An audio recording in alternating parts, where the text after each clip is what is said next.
Hello. Hi. Hi. Oh, Hello. are you talking to me? Or Yeah, you I was talking to Oh whoever. gosh. Well, My hair looks really weird. Why did anyone tell you my hair looked weird? it always looks weird to me. How's it going? What are we going to do today? We're going to talk about comic books. Yes. That's what we do on Tuesdays because comic books come out on Wednesdays. And it's Tuesday. That's last time I checked. Yeah. It is. No, I didn't know that until I started working here. That I'm just going to keep crowding him. I didn't know that until I started working here that comic books always come out on Wednesday. Because I had know anything about comics whatsoever. But now that I know about comics, I know that on Tuesday we can expect to know a little bit about what's going to come out on Wednesday because we sell the books and we get to check them out and give them a little read to pass on that information to you, the consumer, as to what is good and what might not be so good. I mean, that's pretty much the reason I got this job was just so that I could read all of my comics a day early. It's awesome. Yeah. I mean, I get a lot of cool Warhammer stuff early, and I get to play around with it, mess around, so I get that. It's really the only reason. We got some good books this week. What's going on? What do we got? Well, you remember. Let's get into it. First, we're going to just show a few of the books that are coming out that I'm excited about that other people might be interested in. Okay. First one I am actually really excited about. You remember a few weeks ago we had that facsimile of Amazing Spider-Man where that had Gwen Stacy dies and it had his butt square center in the issue. Yeah. So this is the issue that comes directly after that. This is one of the most famous Spider-Man covers, issue 122. This is the facsimile edition that's coming out tomorrow. And, I think it was 2 weeks ago, however many weeks ago when that issue came out, where we showed that one, literally hours after we recorded our video, the news came out that the artist, John Romita, had passed away. Oh, yeah, I saw that, yeah. Yeah, so it's we That's wild. didn't have a chance to say anything in our video, but obviously R.I.P. John Romita. He is responsible for the entire look of Marvel Comics from the 70s on.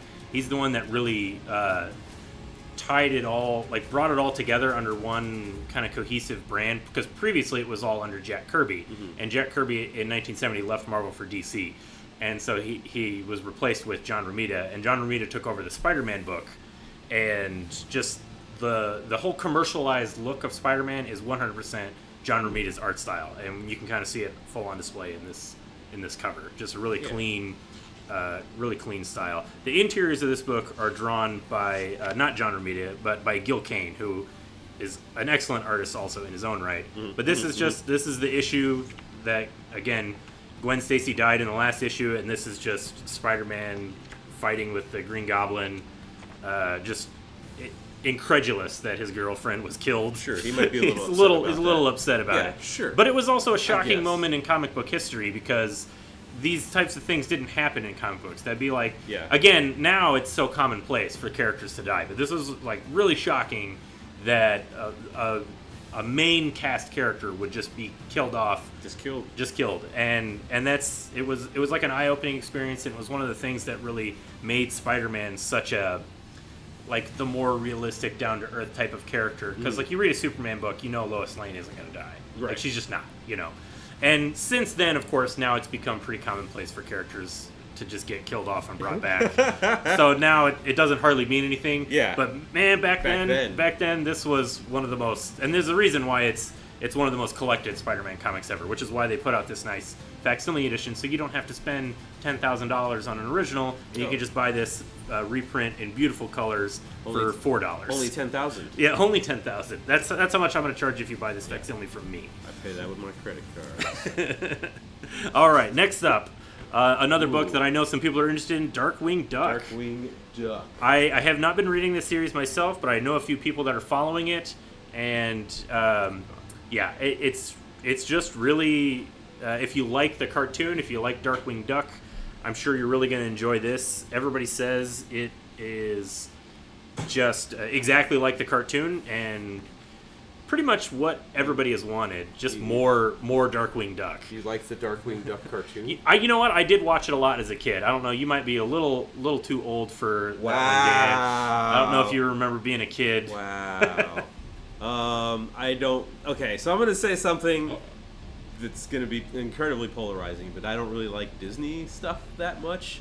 I'm not a Disney fan. I'm not a Disney adult. I don't go to Disney World. I don't do a lot of Disney. It's just not my thing. I just never been into it. My family loved Disney, like all Disney all the time. Hey, let's sit down and watch a movie as a family. Let's put on a Disney movie. That's what would happen. And I got stuck watching Disney movies all the time. And I was just like, as an adult, I don't want to have anything to do with Disney anymore. I'm done. So, like, growing up, if there was Disney, I would just be like, change the channel. What else is on? So, Just made you a little crazy. to answer the question, I have seen some Darkwing Duck, but it's not really my thing. I'm not a huge Disney fan, as you can see. That's okay. But this comic looks okay. You know what? I'm actually with you. I'm really not much of a Disney guy myself, but I do have a certain amount of nostalgia for being a kid in the 90s, as everybody my age does. And like I said, this just looks like the type of thing you would have wanted as a kid. It's appropriate for all ages, but What's that guy's name? The dude, this guy? Gizmo Duck. Gizmo Duck. And see, he was always my favorite. It says right there. Yeah, Gizmo Duck. He in the Darkwing, or not Darkwing Duck, the DuckTales cartoon. So I liked that one more than Darkwing Duck. Yeah. And as much as I like Good Darkwing theme Duck, song. yeah, it was great. So, can you sing a few bars for us right now? No. No? Okay. Save that for later. Yeah, that'll be the special edition version of the episode. But yeah, so that's one that I know is out there. People are excited about. You might, if you haven't heard of it, you might want to check it out. You do it. Another book that just released that I'm interested in reading. This book is called it's a glossy cover. I'm trying to get the right angle here. The Megaton Archives.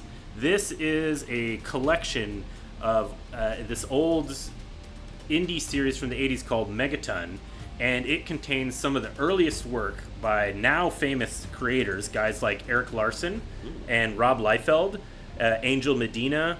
So that, before there was Savage Dragon, before there was Youngblood, even before they worked on Spider-Man and the Hulk and X-Force and New Mutants, there was Megaton. And it's all in black and white, and if you want to see early work by these guys, I mean, you can look at it. I think it's a really good-looking book. You can see why they went on to be the famous industry veteran pros that they are.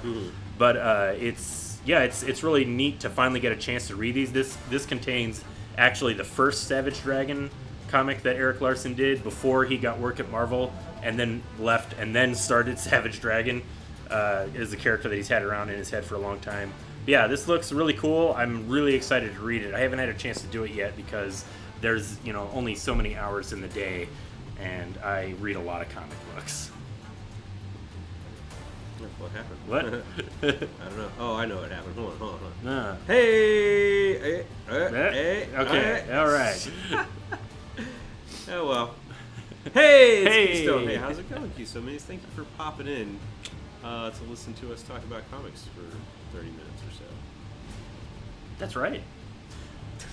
So that's a Megaton I'm is out tired. there. I am very sleepy.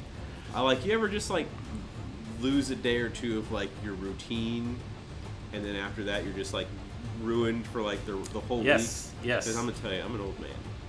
And We've established that previously. I don't like Disney. I'm an old man. So I had a midnight event here at the store, and it's called My Life. Yes, I agreed. And so ever since then, I haven't really gotten back. I tried to sleep before the event, and I couldn't fall asleep. And then the event, I was fine. Then I went home, and then I also couldn't fall asleep. So I was just kind of in and out of it for 2 days between Friday and Saturday, and then Sunday we had stuff. Saturday we had stuff. So it's been wacky, and I don't know what's going on. What are we doing? We're talking about comics, and lucky for you, you don't have to do a whole lot of talking. That's all on me. Maybe I shouldn't. Look at this book. Boom.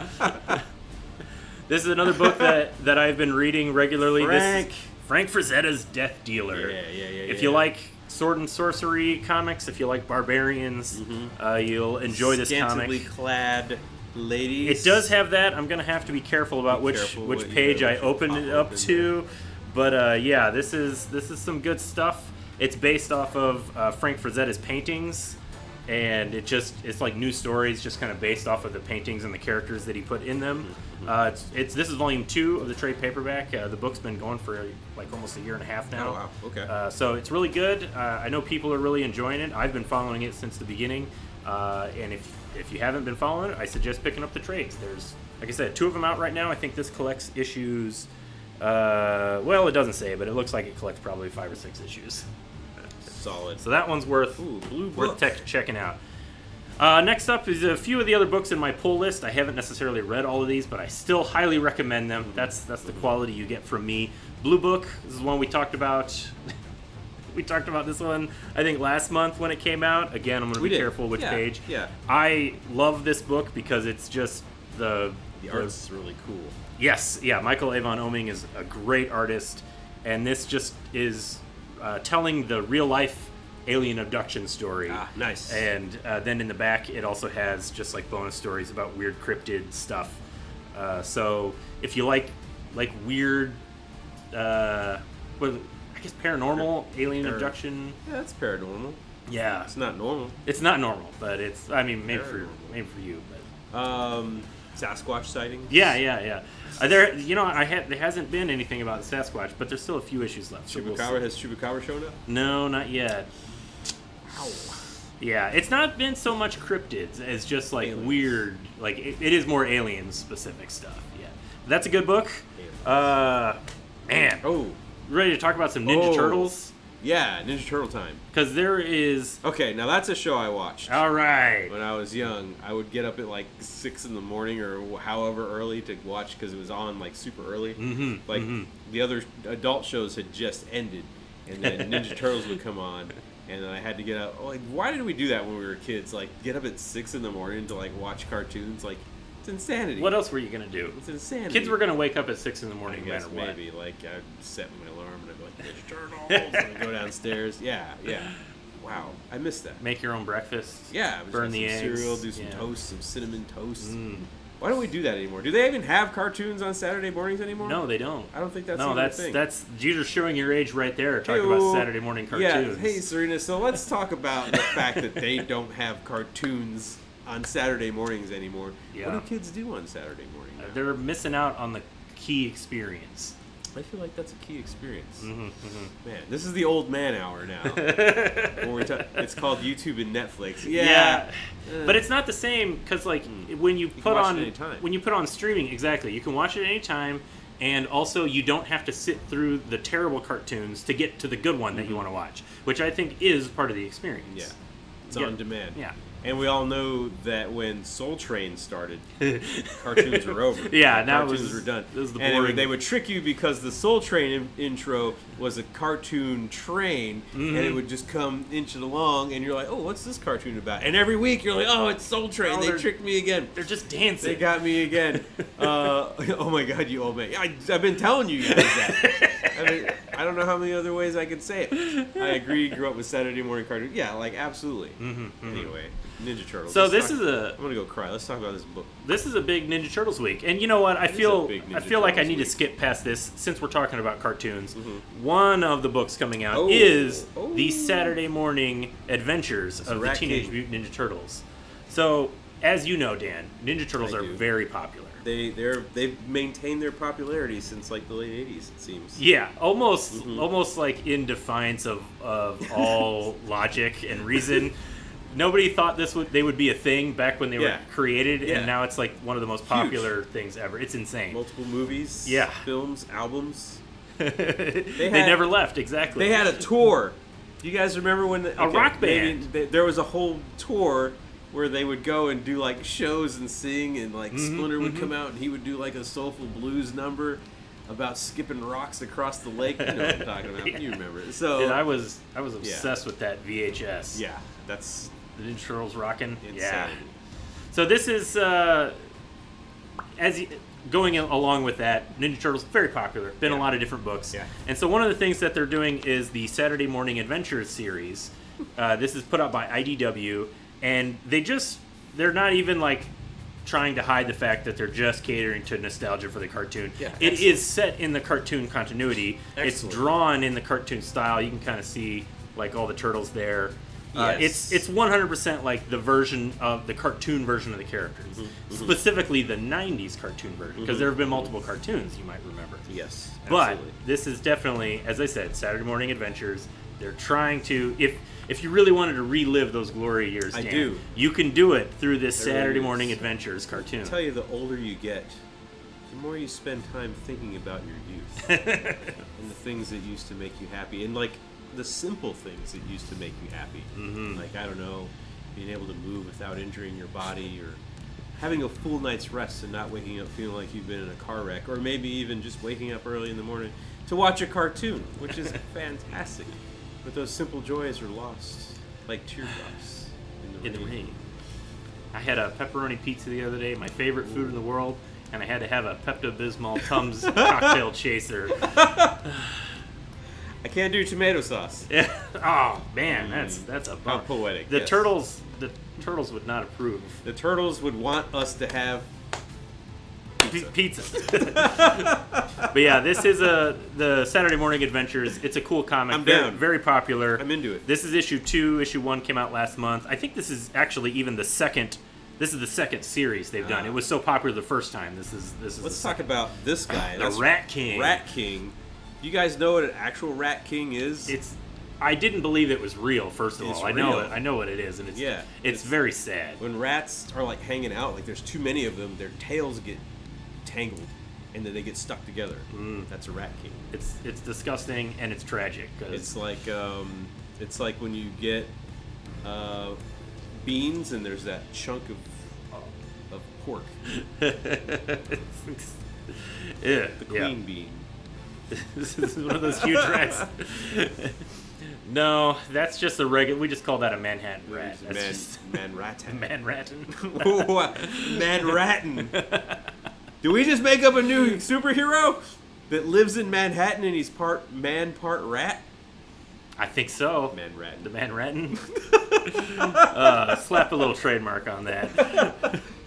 We came up with it. Don't steal our idea. Yeah, that's all ours. So moving on, 2 other Ninja Turtle series. Yes. Again, talking about how popular the Turtles are, they can have 3 different comic book series Yeah. come out, and none of them have anything to do with each Different other. continuity, different Right. universe. So we just talked about the Saturday morning cartoon one. This is my personal favorite, which is the Ninja Turtles crossing over with Usagi Yojimbo. This is really more of an Usagi Yojimbo comic than it is a Turtles comic. Right. But and we talked about it in previous years. I love Usagi Yojimbo. It's just really great historical action fiction, all told with talking animal characters. And in this series, it crosses over with the Ninja Turtles, so it has robots because a guy like from the robots. future travels back in time and he brings the turtles with him. It's just really good. Stan Sakai's cartooning is wonderful. He does a perfect job of not shying away from the action and the violence, but it's not very graphic in like its detail. It's like blood flying everywhere. Yeah, It's like exactly. People get knocked out. But he can still sell the danger that the Yeah. characters are in. And like whenever, like you'll see this, I just actually opened up to this. Characters will die and they'll have this little like skull, like their spirit leaving their body. Oh, But it's okay. all like it's in cartooning form. So I still think of this book Seems as less terrible. exactly. Yeah. It's like I actually think it's one of the things that makes comic books brilliant is because you can do that. You can sell the idea and add a visual to it without just literally putting on the page what's happening, and but like the reader can still get it. And I think it's a great way of imparting serious things or serious ideas to kids without like scarring them. Like it's not like just a horror movie where you Damaging just them show for everything. life, Yeah, exactly. So yeah, wonderful book. Really highly recommended. If you're into Japanese history, Japanese fantasy, this is the book you want to read. And if you also like Ninja Turtles, this is a perfect opportunity to check it out for the first time. Ooh, we got... And this Last is Ronin. The Last Ronin, The Lost Years. This is another popular Ninja Turtle series.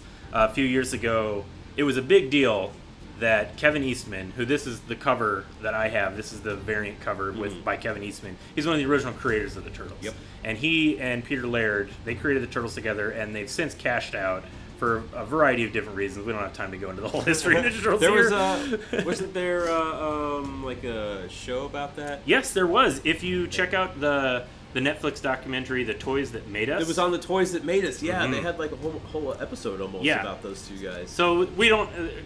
Going in the theme of this being the old man podcast, The Toys That Made Us is a really great documentary of just toys from the 80s. It really is. But yeah, it was a really cool documentary because they reunited Eastman and Laird for like the first time in Years. 15 Yeah, to 20 years and years. years. Yeah. But so they hadn't actually, Laird hadn't published a Turtles comic in like a decade, and Eastman checked out. He cashed out of the Turtles in like 99 in the wow. 90s. Yeah, so he hasn't had wow. anything to do with it for a long time. Yeah. But then IDW has been doing this new Turtles series, and they brought Kevin Eastman back to help write the series. He doesn't do any of the art, but he writes it. And this series is a big deal because it is based off of an idea that Eastman and Laird had when they were originally doing the series. And so it doesn't have Eastman doing the art, but he does do each issue. He does like a page of art, kind of depending on, like, there you can see this. Oh, that's cool. That's Kevin Eastman's art, and this is just a fun series. It's like a alternate future for the Ninja Turtles.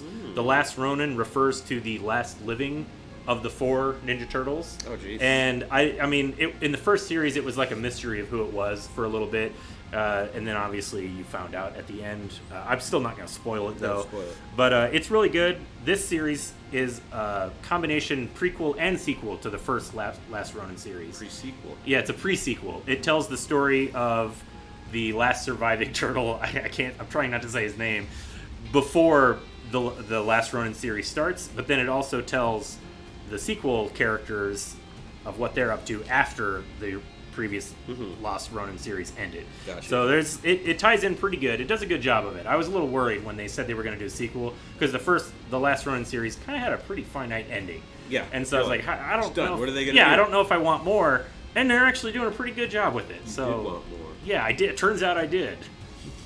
But yeah, so another Turtles. If you just can't get enough of the Turtles, that's A another lot one. of turtles. I'm not even talking about the regular ongoing Turtle series, which didn't come out this week, so I'm not going to talk about it today. Wow. I know. A few other Local books. Man. Local Man. It's one of your favorites. I've talked about this one. It's my Yeah. favorite book coming out. Brilliant. I don't have a lot to say about it that I haven't said before. Yeah. Other than it's continuing to be strong. I love that it's a flip book. I love that it has 2 stories in it. One set in the 1990s continuity, and then the main story, which is set in the present day. Again, Interesting. with the theme of old The men 90s. nostalgic Yeah, for the yeah. 90s. Anything in the 90s. Man. We're all over it. That's it. Those were the days. So yeah, this continues to be one of the. I try not to get too wistful on Yeah. camera. It's I'm constantly wistful. In whist. continuously, Local Man, one of the best books coming out. Highly recommend it. But I don't, like I said, I don't have much else to say. The book I really want to talk about is this book right here, yeah. Sunshine Patriots. This is an excellent new comic book done by Howard Chaykin, who is an industry legend, I guess you could say. Definitely a veteran. This guy's been around forever. He's done a lot of comics. He even did some of the original Marvel Star Wars comics back in the 70s when that first started. Yeah. So he's been working in the industry for like 40 years. This is another thing that I love. I know a lot of people will joke because I like superhero comics a lot. I like a lot of everything else too. Right, And yeah. this is actually the thing I probably like as much as superheroes, which is historical fiction. Because one thing that comic books are really good at is it doesn't cost money to build a set. You just sit down and draw it. So the artist can create this whole scenario, period piece. Exactly. And you don't have to like worry about like paying $1 million for a vintage car that's time appropriate. That you gotta blow up. Yeah, exactly. That you're then going to blow up. So this is a 2-part series. Issue 1 came out this week, and it tells the story of these 2 characters. This one has a weird name. It's on the back here. I'm going to read it out loud. It's Appomattox Benjamin, and the other guy's name is Big Bob Hitler. Big Bob Hitler. So it takes place in 1913, so that was before Hitler had that negative connotation. Got you. It used to be a pretty common name. Oh, sure. As was Adolf. Yeah, I had an uncle named Adolf. Actually, he was a great uncle. That was like the last person I ever knew that had the name Adolf. Was he from South America? No, but you might imagine he was from Germany. That's all I'm going to say about that. Don't look at me like that. But this is a really good book. It takes place in 1913. It's basically just like a crime action book about these the two characters, Big Bob Hitler and Appomattox, and they're veterans of Teddy Roosevelt's Rough Riders. Mm-hmm. So they were at in the war, the battle to take San Juan Hill, I think it was, and they get hired to work security for a movie studio that's opening up in Hollywood, and there's these two gangsters that are coming after this character whose name I can't remember because it's a very, very Jewish name. And that's one thing about this book that's a little stark. It actually comes with a little warning in the front, just to let you know that this is a period piece, and all of the characters talk and act as people would back in 1913. Oh, sure. Yeah. So, and this is another thing. So this is not really, I guess you could say it's not a kid's book because it doesn't pull any punches with the language, right. Which I think makes it really, just really good. Like you feel it's immersive. Like you feel like you're really there with it. Yeah, it's a really good book. There's a lot of talking heads in it, which I think plays to Howard Chaykin's strengths because he really knows how to write expressive faces. Yeah, those are great. Write and draw expressive faces, I should say. It's like a problem with a lot of comic book artists. I think they have a same face problem where they just have like 2 or 3 stock faces. Yeah, those just show up everywhere. Yeah, like if he's a fat character, you draw him like this. If he's a skinny character, you draw him like this. And if he's average, you draw him like this. And that's it. And all the characters will kind of look the same. Howard Chaykin does not have that problem. Every single character in this book looks really unique, like a real person. Yeah, really, really excellent book. Probably, I will have to say this is the best book that comes out this week. I highly recommend it. That's my guarantee. I did. He guarantees it. Yeah, I guarantee it. Wow. I have 2 other books I want to talk about real quick here. Right, I don't want to be too long. All right. These are books that came out last week. Oh. And I wanted to touch on them because I didn't get a chance to talk about them last week. Well, damn. Because there's a lot of comics that come out. So many. Yeah. So this book is called Wild's End. It's a talking animal book, kind of going with what I was saying about Usagi Yojimbo. Mm-hmm. I love comics that have animal characters in them because they're fun.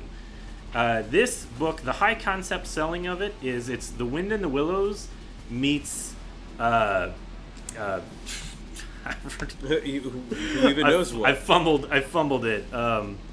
It's Wind in the Willows meets War of the Worlds. Okay, interesting. So this series has there's 3 previous book series prior to this one, but this is a brand new one with new characters, and it's the new characters just at the same time. So it's basically War of the Worlds happens, but in this like kind of whimsical British talking animal setting.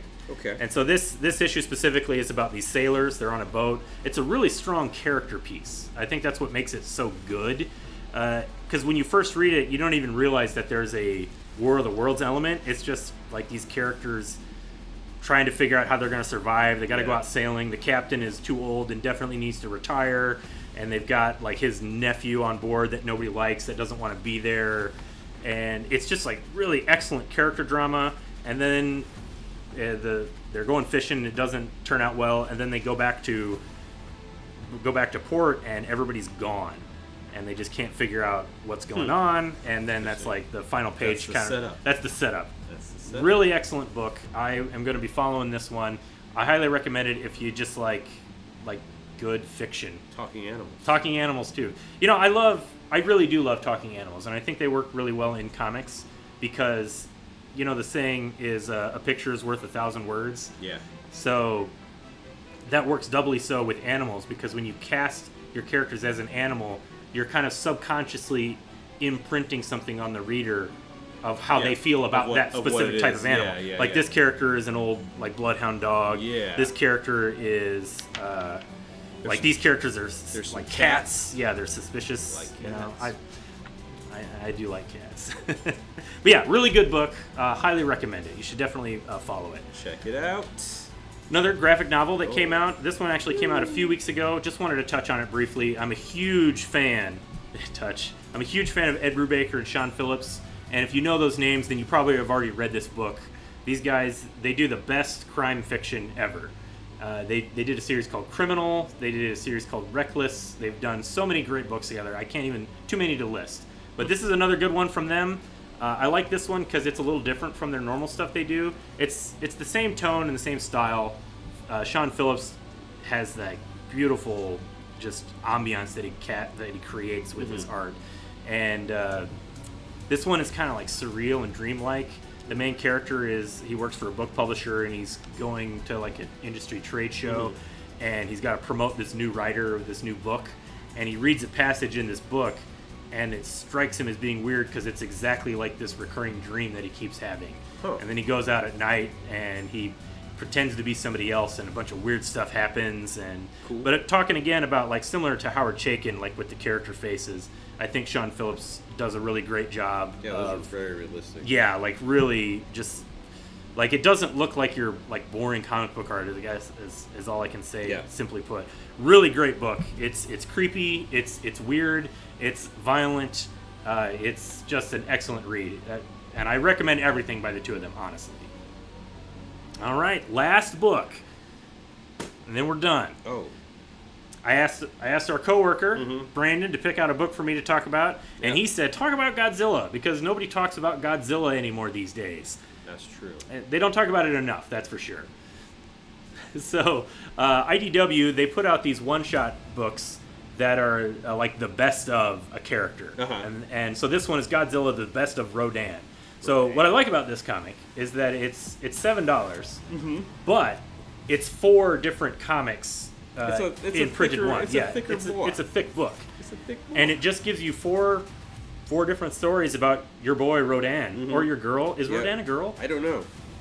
So the reason I ask, it's all good stuff. I haven't read a ton of Godzilla comics, to be honest. I love Godzilla. I've seen a lot of the movies, but just haven't read a ton of the comics. And honestly, these are probably better than some of the more recent American Godzilla movies. I don't want to sound like a hater. Well, that's but not hard to do. Thank you. Yeah.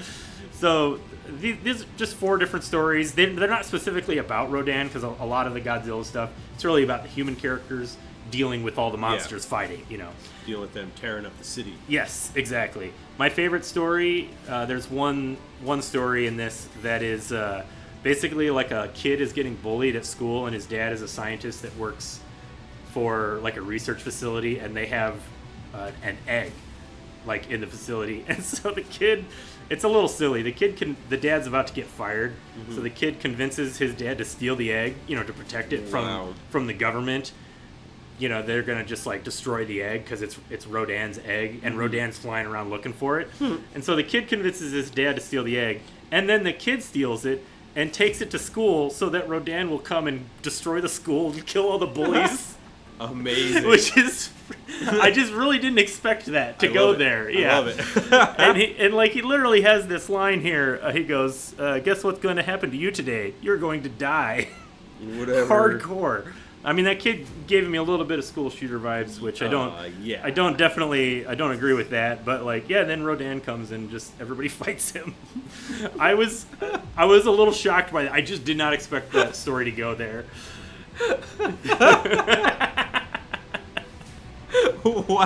Way to put 2 and 2 together, kid. If I bring the egg, Rodan will go nuts in the school and destroy everyone. That's what? It's a common theme in the Godzilla movies of trying to weaponize the monsters, and this kid figured out how to do it. Just take the baby egg. Yeah. I mean, it's a common theme in a lot of films and books. Steal the monster egg. Yeah. Amazing. But yeah, this is a good book. 4 different stories of just monster fighting action. Yeah. And also maybe some character piece about a kid who should possibly on a watch list somewhere. But I liked it a lot.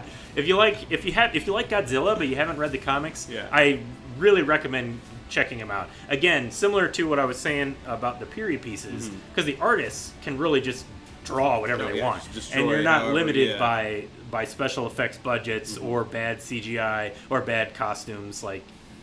The art can do anything. Or AI or credit intro, credit scenes. You don't have to worry about that just yet. But who knows what the future holds? Who knows, man?